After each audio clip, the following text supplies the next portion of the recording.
Ladies and gentlemen, imagine a community living beside a river that has been polluted. They know there is a law. They believe they have a right. But where do they go? Who decides? How quickly? And at what cost?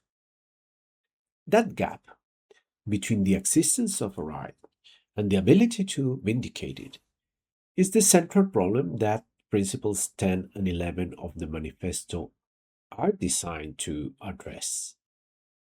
Without them, all the substantive rights in the earlier principles risk becoming what scholars call paper rights, formally enacted, but practically unenforceable.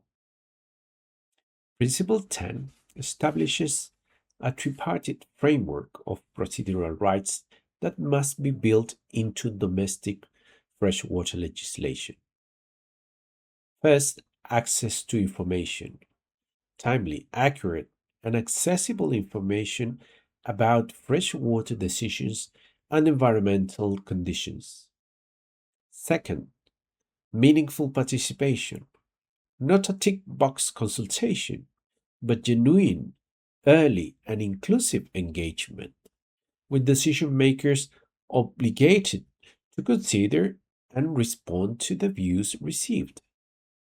Third, access to justice, the right to seek review of decisions affecting fresh water, including public interest standing for environmental organizations and affected communities.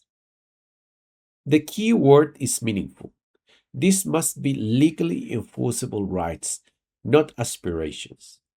Why does this matter? Because freshwater decisions are inherently political. Who gets water? How much? On what conditions?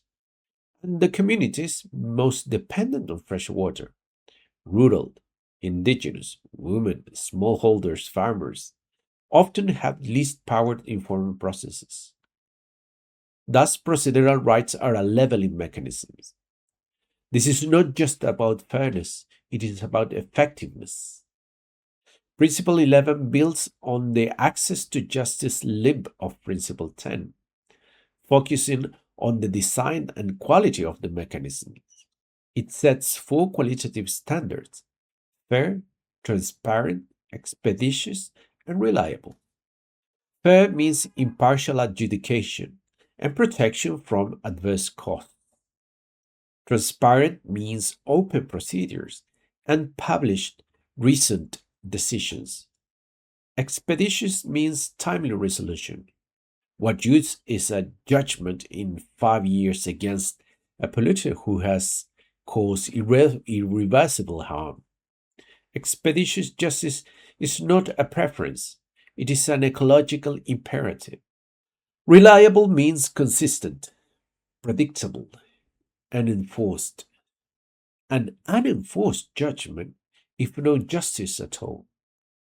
Three pathways must be available: administrative remedies, judicial remedies, and alternative dispute resolution. Two illustrations. The Aarhus Convention is the most fully elaborated international instrument for these procedural rights. Its three pillars architecture map directly into Principle 10, and its compliance mechanism accepts communications from the public directly. The U.S. Clean Water Act's citizen suit provision transforms access to justice from a reactive right into a proactive enforcement mechanism. Any person can sue a polluter or compel agency action. Let me close with this. Principle 10 creates the right. Principle 11 creates the remedy. There are two sides of the same coin. The institutional foundation of a culture of compliance that is not merely coerced but legitimated by the knowledge that the system is fair, transparent, and accessible to all. The manifesto asks legislators a simple question. When a community's water rights are violated, when a river is damaged, when a permit is granted without proper process, is there a fair, accessible, and effective remedy? If not, the freshwater rule of law is not yet achieved. Thank you.